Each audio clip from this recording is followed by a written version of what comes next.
Sooner or later, you'll have your first argument or realize you don't always see eye to eye. That's where a lot of people begin to struggle.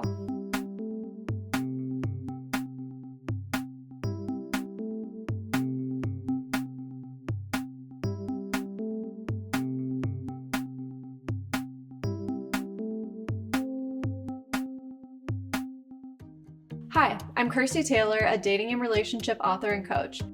You may have seen my articles in magazines like Cosmopolitan or on Instagram and TikTok where I help people feel more confident when dating. Getting into a relationship is an exciting experience, but it doesn't take long to realize that it's not always rainbows and butterflies. Meeting someone new is exhilarating because you're getting to know them and our bodies release a lot of feel-good chemicals.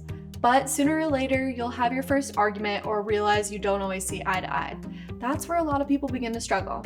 In this first lesson, we're going to talk about effective communication, but more specifically, talking about your expectations with your partner, using I feel statements, having important conversations and arguments face-to-face and not through text, and asking questions whenever you're confused or want to know more.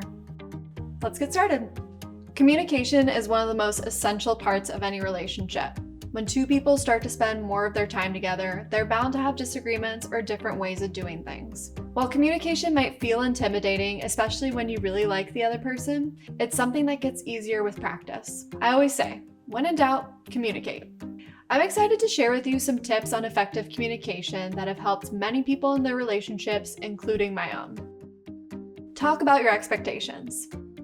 Too many people get into relationships assuming that everyone acts the same way, but that's not the case. While your friend's boyfriend may buy them flowers to show they care, your partner may not show their affection that way. If all your expectations about how your relationship should look live in your head, but you never communicate them, that's a quick path to resenting your partner. Instead, you can create a solid foundation for your relationship by telling your partner what your expectations are. That way, your partner knows what would make you happy instead of feeling like they have to be a mind reader. Now you might be thinking, but Kirstie, when do I bring up these expectations? And that depends. If you're fine with having serious talks, then start with expectations you have around being loved. Talk about your love languages and what makes you feel happy. If you're not so great at initiating conversations, bring expectations up as they come. Something as simple as, hey, I really love when you tell me I look beautiful before a date can go a long way towards understanding the inner workings of your partner's mind better. Using I feel statements. When our feelings have been hurt or you want your partner to see your side of things, it's easy to focus on their actions and everything they're doing wrong. But when you start nitpicking someone else's behavior, it's only a matter of time before they become defensive. Instead, focus on expressing your feelings. After all, they're the only objective part of any conversation. You feel what you feel, and no one can tell you otherwise. I once had a client who hated how the person she dated made jokes at her expense. She realized that he didn't mean to hurt her feelings, but the fact was, his comments did just that. I told her that instead of saying something like, "You're a jerk for making that comment," the next time he made one of those comments, she should instead try, "I feel hurt when you make jokes like that about me." Using I feel statements gets straight to what matters, your feelings. It's also important that you give concrete examples of how your partner hurt your feelings, for example, the joke. That way, they're not guessing which of their actions prompted you to bring the conversation up, and they know how they can act differently.